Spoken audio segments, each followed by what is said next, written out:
Ada wajah-wajah penghutang yang belum beres di sini. Tapi insya Allah yang amin, yang ikhlas, Allah lapangkan perjalanannya ke tanah suci di tahun depan. Amin ya rabbal alamin. Alhamdulillah, alhamdulillahilladzi anzala sakinata fi qulubil mu'minin liyazdadu imanan ma'a imanihim. Asyhadu an la ilaha illallah wahdahu la syarika la al-malikul haqqul mubin. وأشهد أن سيدنا محمدا عبده ورسوله لا نبي بعده المبعوث رحمة للعالمين. اللهم فصل وسلم على هذا النبي الكريم سيدنا ومولانا محمد صلى الله عليه وسلم وعلى آله وأصحابه ومن تبعهم بإحسان إلى يوم الدين. أما بعد، اللهم افتح لنا قلوبنا وألهمنا رشدنا واهدنا إلى صراطك المستقيم. اللهم ارزقنا فهم النبيين وحفظ المرسلين وإلهام الملائكة المقربين بحكمتك يا رب العالمين. Fadilatul Qaramun, Bapak Ibu jamaah yang berbahagia, bagaimana kabarnya malam hari ini? Alhamdulillah, sehat semua Bapak Ibu? Fisiknya sehat, karena ciri orang fisiknya sehat, kira-kira duduknya nyender apa enggak nyender? Alhamdulillah. Mudah-mudahan yang nyender insya Allah bisa bergerak menghindarkan senderan. Karena jangan jadikan dinding itu senderan, tapi cukuplah bersender kepada Allah Subhanahu wa Ta'ala. Tapi kadang-kadang ada yang punya alasan, Ustaz, biar dinding ini jadi hujah di hadapan Allah, bahwa di malam 18 Ramadan ikut kajian nuzulul Quran. Namun mudah-mudahan Allah anugerahkan sehat yang afiat. Bahkan bukan hanya saja fisiknya sehat, mudah-mudahan kabar dompetnya sehat Bapak Ibu. Alhamdulillah, sudah kelihatan wujudul hilal THR-nya. Kelihatan wajah-wajahnya insya Allah ini sudah sumringah semua, kelihatannya sudah cair. Dan mudah-mudahan juga sudah kembali ke saldo awalnya. Karena apa? Bukan tidak mungkin di hari-hari sekarang budaya konsumerisme kita itu luar biasa. Kita kalau tadi sore nggak hujan, itu kalau di pinggiran jalan jualan apapun yang buat bukaan dibeli semua apa enggak baik. Tapi begitu kemudian sudah terdengar azan, Allahu Akbar, Allahu Akbar, kira-kira begitu baru kita ambil kurma satu, kemudian kita minum air segelas, terus baca dhahabaz zama wa butalatil umru batal ajru, kelihatan pengen dimakan semua nggak baik. Itulah manusia gitu. Padahal kita dengan beberapa butir kurma, kemudian segelas air minum, insya Allah itu sudah mencukupi. Bahkan kata Nabi, farhatun inda fitrihi wa farhatun inda liqa'a rabbi. Maka di antara kebahagiaan orang yang puasa, bisaini farhatan, maka yang pertama adalah gembira saat buka puasa, dan yang kedua gembira saat dia nanti bertemu dengan Allah. Maka mudah-mudahan kalau memang Allah mudahkan rezeki kita hari ini, semoga jadi rezeki yang halalan, thayyiban, mubarakan. Amin ya rabbal alamin. Bahkan bukan hanya saja kabar dompetnya sehat, mudah-mudahan kabar hatinya gimana Bapak Ibu malam hari ini? Sehat semua? Gimana ciri hati sehat? Hati sehat kalau nggak sakit hatinya, betul-betul. Dan ciri hati sakit itu gimana Bapak Ibu? Biasanya kalau orang hatinya sakit, maka hatinya dipenuhi kegelisahan, kegalauan, kehampaan, kekhawatiran.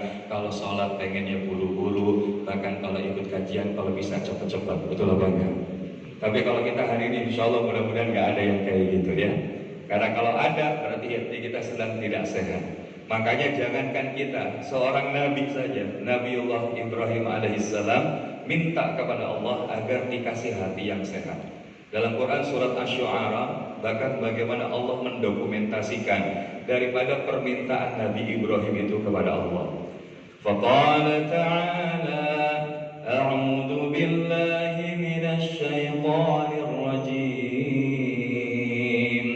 Bismillahirrahmanirrahim.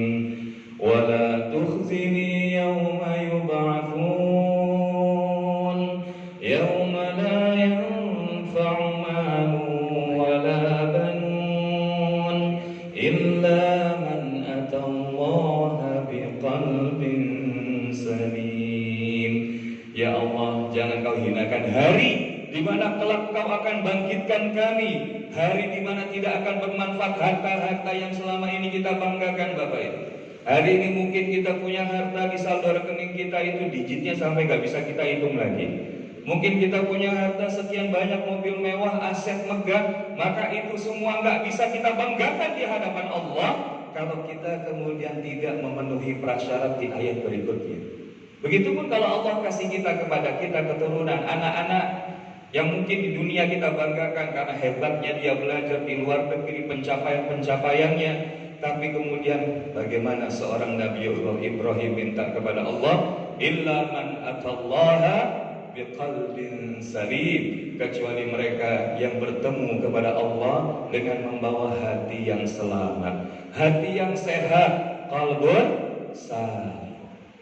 Dan ciri orang yang punya qalbun salim, para ulama bilang sedikitnya ada di dalam 3 tempat. Yang pertama adalah ar-raja'i rahmatillah. Orang yang hatinya sehat, hatinya selamat, maka dia hidupnya cuman pengen dapetin rahmatnya Allah. Cuman pengen sibuk mengharap dapatnya rahmat Allah. Makanya Al-Mukhlisin ini berkah, nama imamnya aja Ustaz Salam Rahmatin. Insya Allah, inna rahmatullahi qaribun minal muhsinin. Sesungguhnya rahmat Allah itu dekat sama orang-orang yang senang berbuat baik. Karena kalau kita hari ini bisa masuk surga, sekali lagi bukan semata-mata karena hebatnya bacaan Quran kita, bukan semata-mata karena banyaknya harta yang kita belanjakan di jalan Allah, bukan semata-mata karena kita berjuang dan kemudian kita gugur di jalan Allah. Karena apa? Di waktu, di awal-awal ketika Allah akan membawa dari hamba-hambanya masuk ke dalam surga, ada sekelompok orang, 3 orang. Yang pertama tadi, ketika di dunia punya harta dia berbagi. Yang kedua ada orang yang ketika dia berjuang sampai kemudian dia gugur di medan juang. Dan yang ketiga adalah mereka yang kemudian baca Quran dan mereka mengajarkan Quran. Tapi begitu Allah tanya kepada mereka, wahai hambaku, apa yang telah kalian lakukan dengan nikmat yang telah aku berikan? Maka mereka menjawab sebagaimana yang telah mereka lakukan itu. Tapi apa kata Allah? Kata bohong, engkau melakukan itu supaya dipanggil dermawan, engkau melakukan itu supaya dipanggil pahlawan, engkau melakukan itu supaya dipanggil qari, supaya dipanggil ustaz, supaya dipanggil alim. Maka kemudian apa? Wahai malaikat, lemparkan mereka semua ke neraka. Maka kemudian muka-muka mereka itu diseret untuk menuju nerakanya Allah. Maka hari ini jangan sampai kita masuk di Ramadan tapi nggak dapat rahmatnya Allah. Rahimah anfur rajulin, betapa celakanya orang dan dakhala Ramadan. Siapa yang kemudian dia masuk ke dalam Ramadan, falam yughfar lahu, sementara mereka itu belum diampuni oleh Allah Subhanahu wa taala. Maka hari ini kita berharap di antara rahmat Allah yang kita nanti-nantikan, yang kita harap-harapkan, salah satunya adalah Allah ampuni kita. Betul nggak Pak Ibu? Hari ini kita butuh keampunan dosanya Allah. Butuh aja apa butuh banget? Kenapa kita butuh banget ampunan dosanya Allah Bapak Ibu? Karena setiap kita pasti pernah berbuat dosa, betul atau tidak? Di ruangan ini ada yang nggak pernah buat dosa? Atau di ruangan ini punya dosa semua? Sedikit apa banyak? Ya kelihatan banyak wajah-wajah berdosa ya. Termasuk yang bicara. Tapi yang paling penting adalah kita sadar bahwa walaupun kita berdosa, cause our sin is not greater than God's mercy. Kalau bahasa Dr. Numan Alihan, seorang dai asal Amerika, beliau bilang bahwa sesungguhnya dosa-dosa kita tidak pernah lebih hebat daripada ampunan Allah. Makanya Allah nggak pernah manggil hambanya itu dengan panggilan jelek Bapak Ibu. Allah nggak pernah panggil wahai para koruptor, wahai para pezina, wahai para pemabok, wahai para pelaku kezaliman. Allah nggak panggil itu. Apa yang Allah panggil? Surah Az-Zumar ayat 53. Qul ya ibadiyalladzina asrafu ala anfusihim la taqnatu min rahmatillah innallaha yaghfirudz dzunuba jami'a.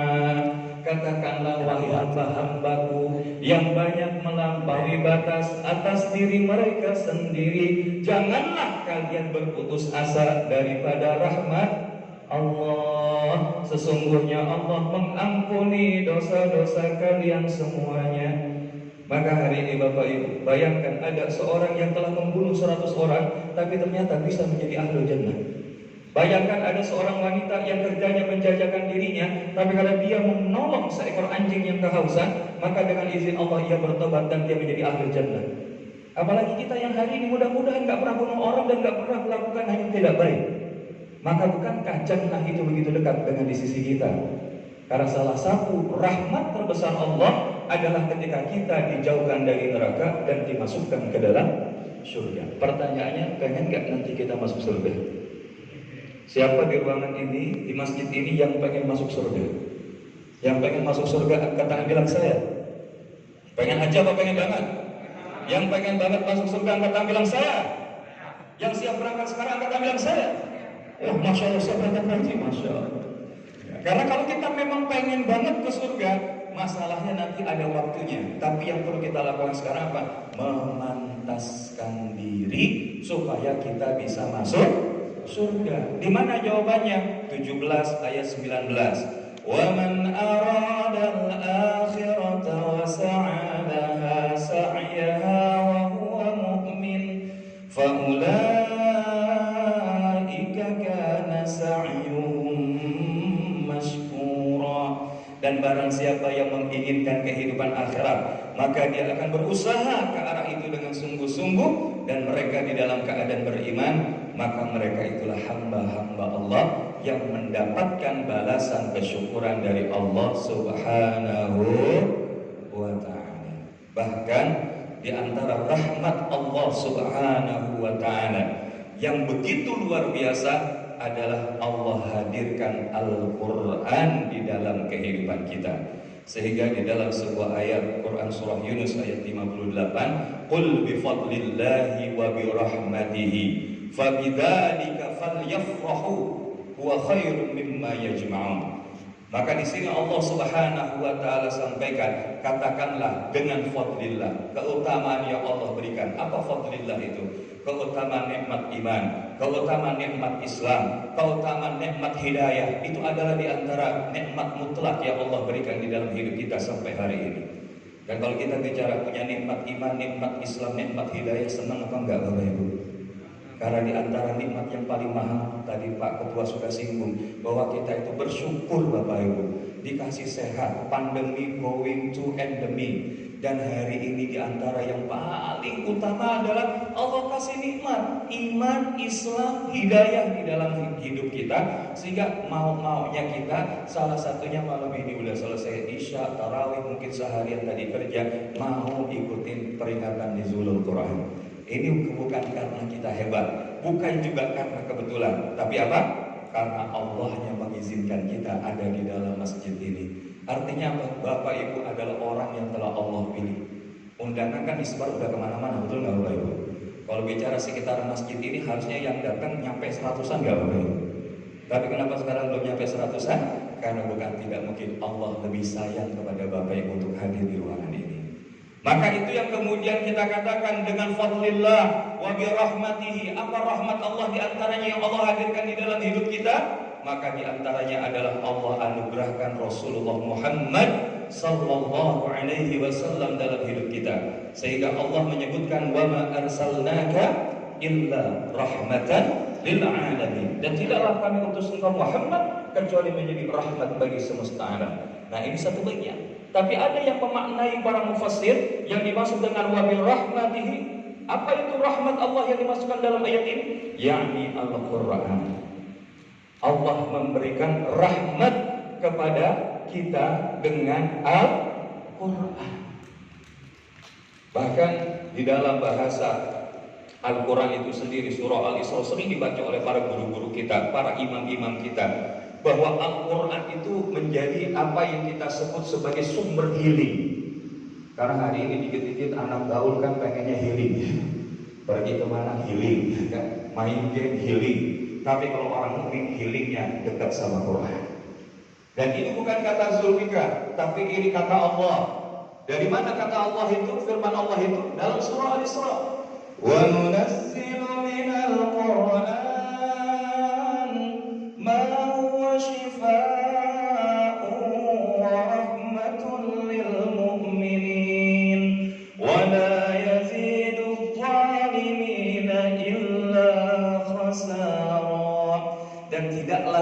diturunkan Al-Quran kecuali untuk menjadi apa?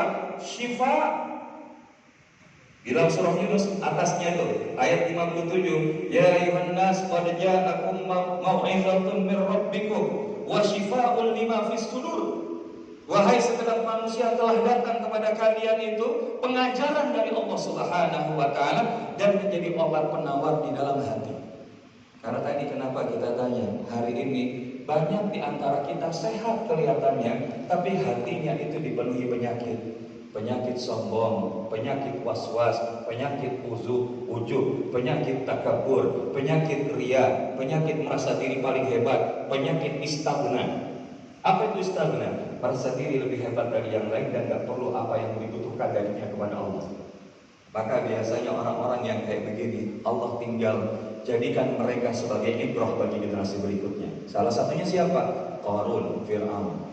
Qarun sebelumnya miskin, kemudian dia kaya. Tapi begitu diminta untuk mengeluarkan sebagian hartanya, dia bilang, innama utituhu ala ilmin indi. Sesungguhnya yang ada di sekelilingku ini karena kehebatan ilmuku. Maka kalau hari ini orang merasa hebat dengan pencapaiannya, karena merasa karena ilmunya, merasa karena experience-nya, merasa karena keposisiannya, maka jangan sampai terjangkit daripada virus Qarun. Karena apa? Wa ma taufiqi illa billah. Dan tidaklah keberhasilan itu kecuali datangnya dari Allah. Makanya pakai bahasanya Nabiullah Sulaiman alaihissalam. Walaupun Nabi Sulaiman dikasih kekayaan, dikasih jabatan, dikasih kekuasaan, dikasih otoritas yang luar biasa, namun bahasa yang keluar dari lisannya hada min fadli rabbi. Ini semua kelebihan dari Allah, bukan karena hebatnya saya itu nggak bisa apa-apa. Karena semakin seorang hamba itu merendah di hadapan Allah, maka Allah akan meninggikan dia di hadapannya dan di hadapan para makhluknya. Tapi semakin dia sombong kepada Allah, maka Allah akan hinakan dia di hadapan Allah dan dihinakan di hadapan para makhluknya. Maka ini yang kita bilang hari ini, banyak orang yang terjangkit penyakit-penyakit hati. Maka Al-Quran hari ini Allah turunkan salah satu fungsi healingnya adalah menyembuhkan apa yang ada di dalam penyakit di dalam dada manusia.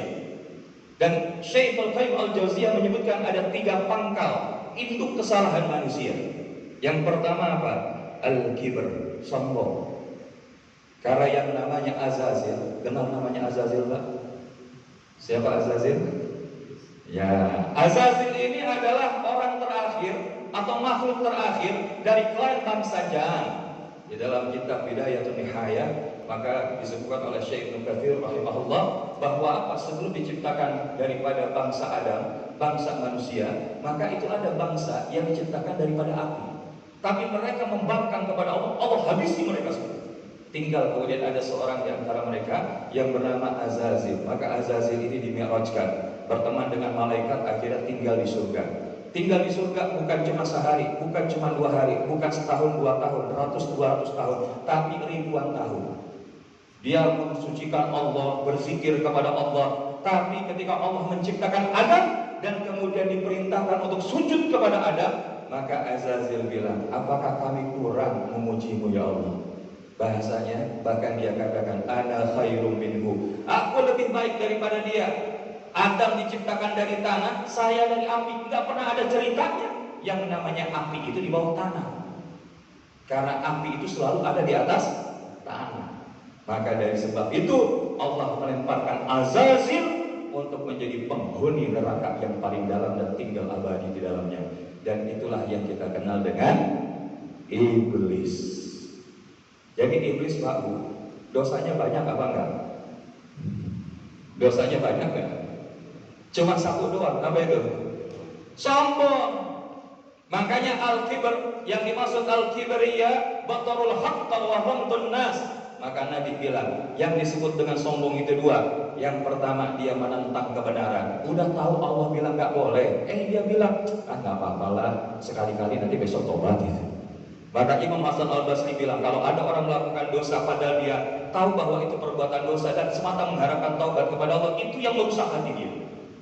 Dan yang kedua adalah apa? Al-Ghamdun Nas, dia akan memandang remeh kepada manusia lain. Hati-hati kalau kita ternyata dengan Ramadan ini tidak membuat hati kita itu semakin lemah lembut, tidak semakin membuat hati kita menghargai orang lain. Dan bagaimana kita berupaya menerapkan prasangka baik kepada siapapun. Kalau bahasa kita, pakailah filosofi mata lebah dan jangan sibuk pakai mata lalat. Betul nggak? Karena yang namanya lalat, walaupun ditaruh di taman bunga, yang dia cari apa Bapak Ibu? Sampah. Tapi yang namanya lebah, walaupun dia ditaruh di gundukan sampah, yang dia cari apa? Bunga. Begitu juga kalau kita hari ini hidup, jangan sibuk kita melihat kejelekan orang lain. Bisa jadi di antara kejelekan yang terlihat ada kebaikan yang belum terlihat. Karena yang namanya ikan, sekurus-kurusnya ikan pasti ada dagingnya, segemuk-gemuk ikan pasti ada tulangnya. Betul apa? Maka begitu juga dalam hidup kita. Kalau lihat ada orang, kalau dia dalam urusan dunia, kalau dia lebih baik, lihatnya di bawah kita supaya kita bersyukur. Jangan dia bilang, wah emang dia doang, saya juga bisa. Tapi kalau giliran lihat orang yang pintar dalam urusan akhirat, dia bilang, ya masih aja di bawah saya, mendingan dari saya. Saya itu masih bisa baca juz amma. Dia baca Iqra aja nggak selesai, umurnya sekarang 30 tahun. Itu namanya melihat akhirat kepada orang di bawah. Padahal kata Nabi, lihatlah orang dalam urusan dunia itu kepada yang di bawah kalian. Tapi urusan agama, kata Imam Al-Ghazali, lihatlah kepada yang di atas kalian. Alhamdulillah, kalau itu yang kita lakukan, insya Allah kita terjauhkan daripada yang namanya penyakit sombong dan merendahkan manusia lain. Yang kedua, kata Ibnu Qayyim al-Jauziyah, penyakit hati yang tidak kalah penting apa itu? Yaitu apa yang kita sebut dengan greedy. Kalau bahasa Inggrisnya, apa itu greedy? Tamak. Terjadinya sama siapa? Ya, sama kakek moyang kita, Nabiullah Adam alaihissalam. Kan kata Allah apa? Silakan nikmati semua yang ada di surga, tapi jangan dekati pohon ini. Bahasanya apa? Silakan ada 100 hal di dalam sebuah papan permainan, atau kita pengen makan gitu, ada 99 makanan yang kita boleh, satu yang nggak boleh. Tapi biasanya manusia itu senang ya, apa yang dibolehin atau yang nggak dibolehin. Kepoknya sama yang dibolehin apa yang nggak dibolehin. Dan disitulah memang ujian yang Allah berikan. Karena apa? Kalau nggak ada yang kayak begini Bapak Ibu, kita akan jadi overlapping. Dan itu sudah ditegur. Nabi Adam nggak tergoda, tapi karena iblis itu bahasanya dia nggak rela kalau dia di neraka sendirian, maka dia bilang, ya Allah, berikan saya tangguh dan saya akan goda daripada keturunan Adam alaihissalam. Bahkan Nabi Adam digoda nggak lewat. Tapi begitu digoda kepada Bunda Hawa terkena hasutan daripada iblis, sehingga kemudian bilang sama suaminya, Bang, nggak apa-apa, kita makan aja sedikit, paling juga nggak kenapa-napa.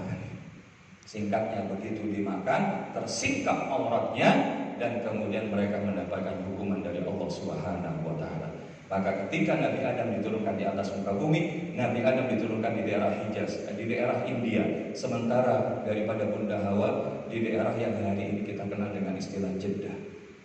Dan begitu Nabi Adam turun, apa yang dibaca oleh doa Nabi Adam? Begitu Nabi Adam turun, Nabi Adam langsung sujud. Rabbana ya Rabbana zalamna anfusana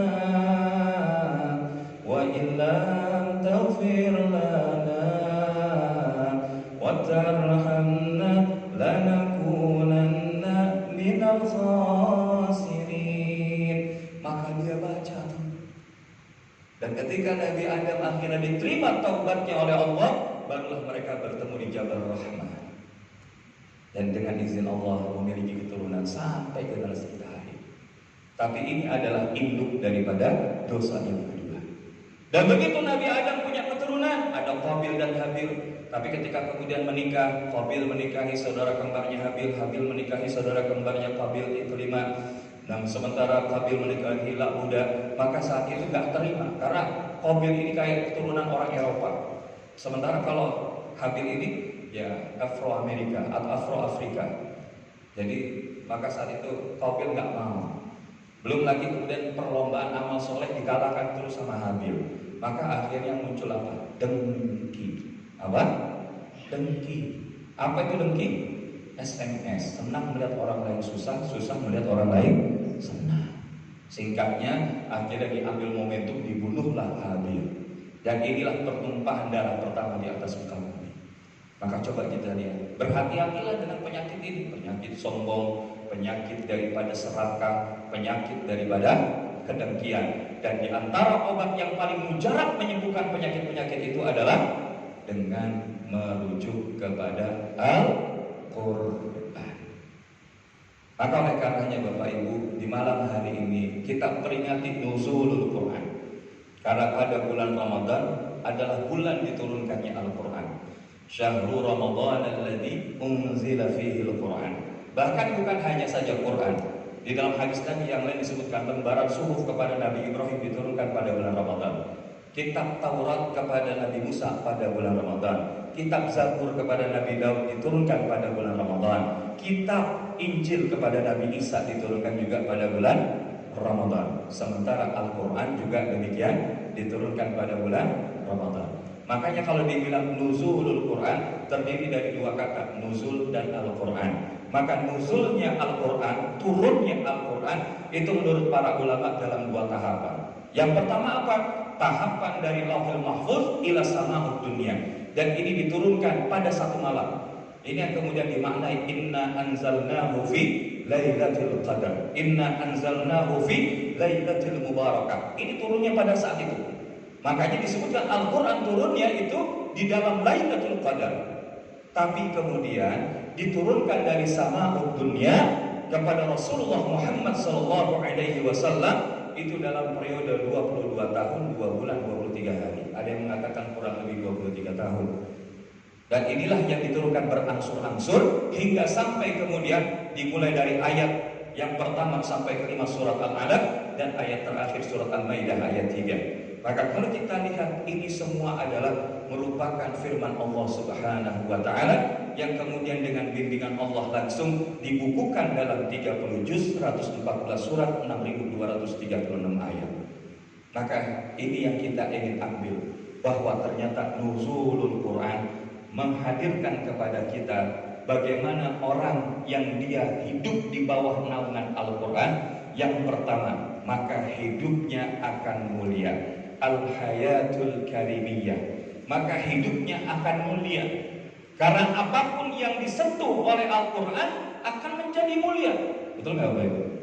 Ketika diberikan kepada Nabi dan Rasulnya yang menerima Al-Quran, maka dia jadi Nabi dan Rasul yang paling mulia dari para Nabi dan Rasul lain. Siapa?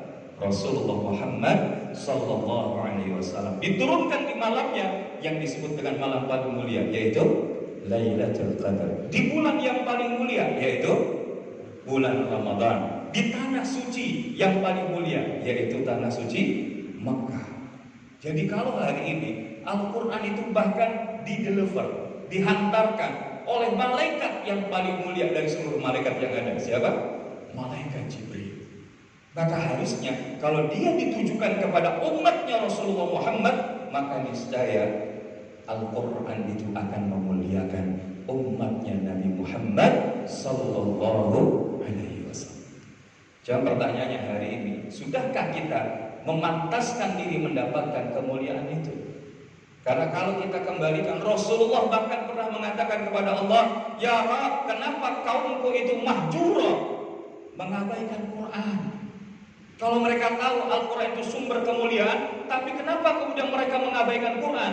Apa makna mengabaikan Quran? Mereka nggak beriman sama Quran, mereka nggak mau baca Quran, mereka nggak mau menghafal Quran, mereka nggak mau belajar Quran, mereka nggak mau mentadabburi Quran, mereka nggak mau ngamalin Quran, dan mereka nggak mau mendakwahkan Quran. Padahal bagaimana kita bisa mulia dengan Al-Quran? Justru lewat tahapan itu, yaitu apa? Diawali dengan mengimani Quran. Hari ini kita yakin dan percaya dengan Quran gak Bapak Ibu?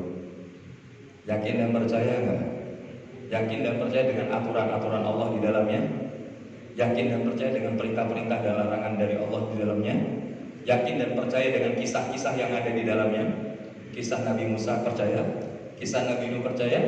Karena sekali kita bilang enggak, maka tanda tanya terhadap iman kita kepada Quran. Karena apa? Allah yang menggaranti, inna nahnu nazzalna dzikra wa inna lahu lahafizun.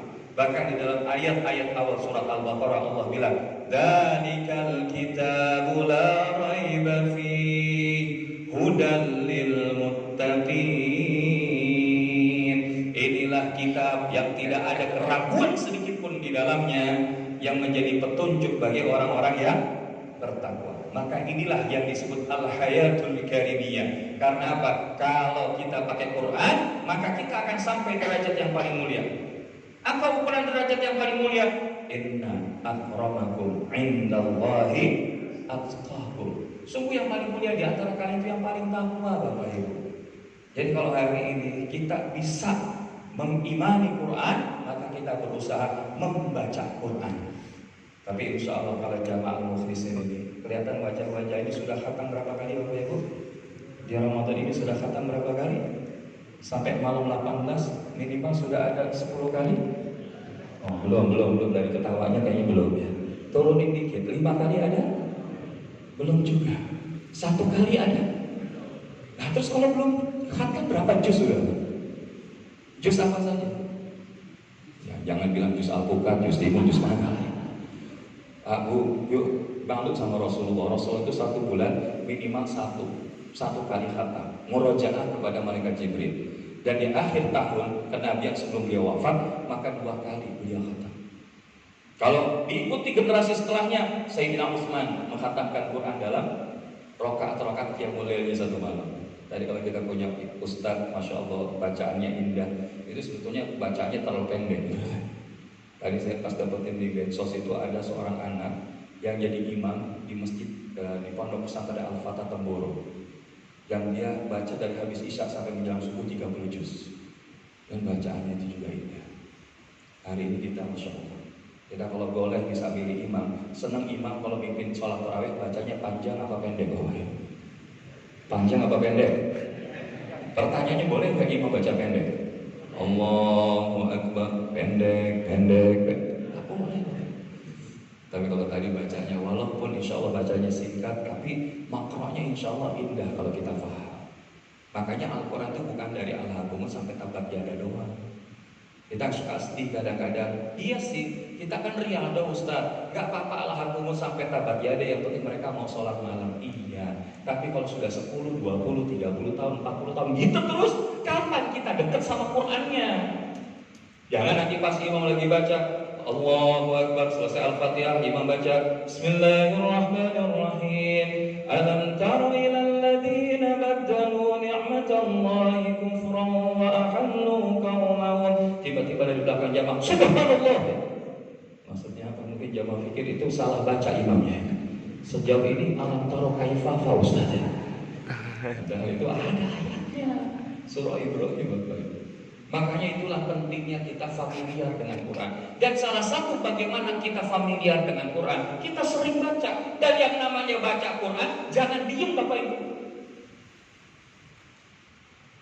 Itu gak baca Quran namanya.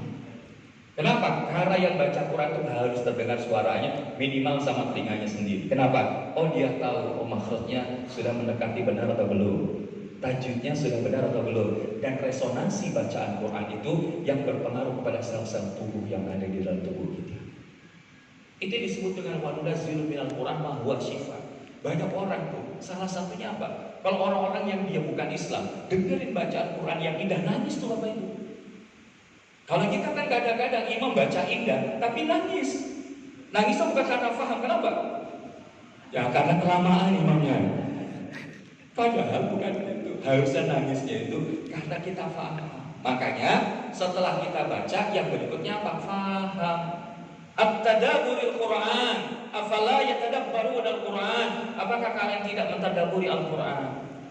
Makanya Rasulullah tuh kalau baca inna fi khalqis samawati wal ardi wa ikhtilafil laili wan nahari la ayatin li ulil albab, salah satu makro yang membuat Rasulullah tuh nangis terseduh-seduh.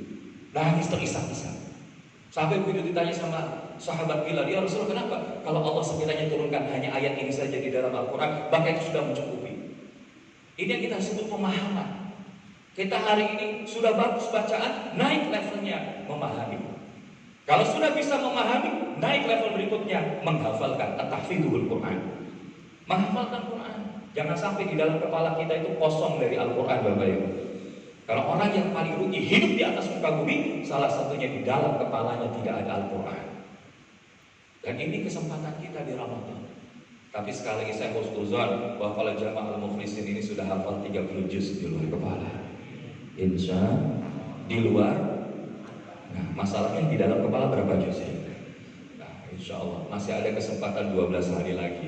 Minimal target, kalau nggak bisa 30 juz, minimal juz 30, ya kan?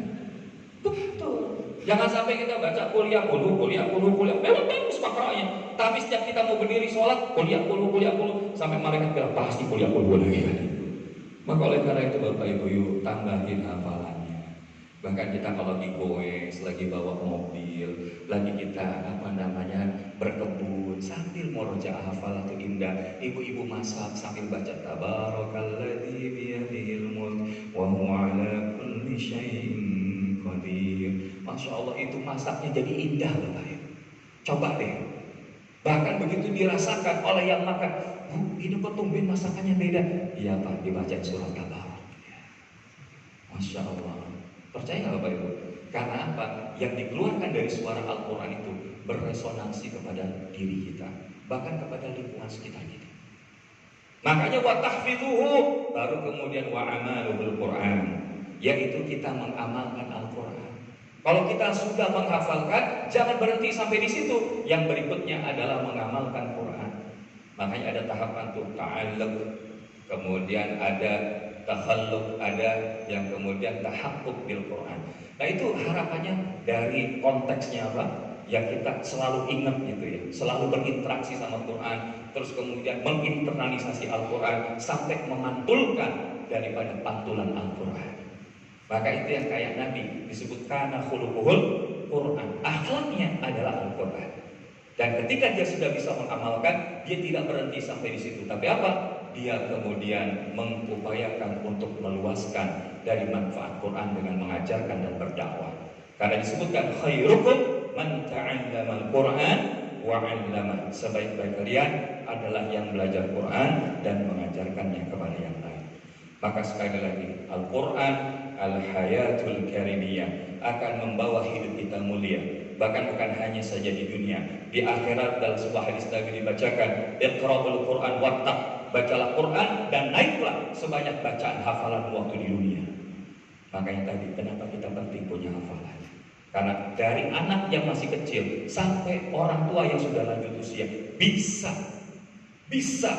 untuk menghafalkan Quran. Dan ini adalah di antara mukjizatnya Al-Quran. Oleh karenanya, Bapak Ibu yang dirahmati Allah, yang kedua, dengan nuzulul Quran ini mudah-mudahan hidup kita itu al-hayatul hakikiyah.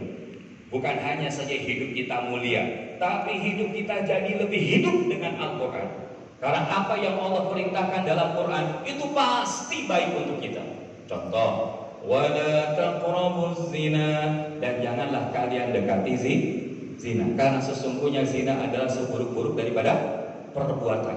Coba sekarang lihat, kalau hari ini anak-anak muda kita melegalkan pacaran, ujungnya pacaran itu banyakkan selamatnya atau banyakkan bahayanya. Yang terakhir itu ada seorang wanita, mohon maaf Bapak Ibu, saya nggak perlu sebutkan daerahnya. Dia dibawa oleh pacarnya, dicekoki minuman keras, setelah kemudian dia nggak sadarkan diri diperkosa, bahkan bukan hanya diperkosa oleh pacarnya, diperkosa juga sama teman pacarnya, dan sampai dia meninggal dunia. Sebelumnya di satu daerah juga dia sudah kemudian pacaran, bahkan diminta aborsi sampai 2 kali gara-gara dia minta pertanggungjawaban, gak diterima sama keluarga calon lelakinya itu. Maka akhirnya apa? Pulang ke rumah, keluarga orang tuanya sudah meninggal, maka dia dicemooh, dihinakan, dipojokkan. Akhirnya dia datang ke pusara orang tuanya dan bunuh diri di hadapan pusara orang tua.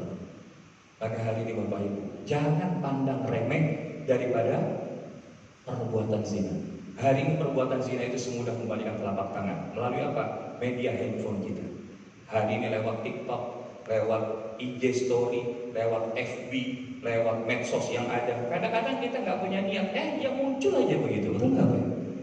Makanya inilah bagaimana Ramadan menghadirkan kita bukan hanya menahan lapar makan dan juga daripada dahaga kita, tapi mari kita jaga pandangan kita, jaga telinga kita, jaga lisan kita, jaga tangan dan anggota kaki kita. Maka niscaya kita akan merasakan nikmatnya hidup dituntun sama Allah, Bapak Ibu. Dan apa yang ada di dalam Quran itu pasti membuat hidup kita lebih hidup. Cuman kita kadang-kadang belum mengembalikan segala sesuatunya kepada Al-Quran. Padahal kita selalu minta kan gini, ihdinas siratal mustaqim. Kita akan selalu minta apa? Tunjukilah ya Allah jalan yang lurus. Pertanyaannya, ada Al-Quran ada nggak jawabannya jalan yang lurus itu adanya di mana? Ada nggak Bapak Ibu? Ada, tadi Ustaz Salam sudah baca ayatnya dalam surah Al-Isra, inna hadzal Qur'an yahdi lillati hiya aqwam wa yubashshirul mu'minin. Ini adalah Al-Quran yang akan membawa kalian kepada jalan yang lurus dan berikan kabar gembira kepada orang-orang yang beriman. Makanya kalau orang beriman itu keintimannya sama Quran mengalahkan keintimannya sama handphone. Tinggal sekarang kalau kita tanya, mana yang lebih dulu kita lakukan? Lebih sering, apa istilahnya? Bersegera untuk menyambut panggilannya atau panggilannya? Lebih sering membaca pesannya atau pesannya? Kita tuh kadang-kadang terkalahkan sama handphone.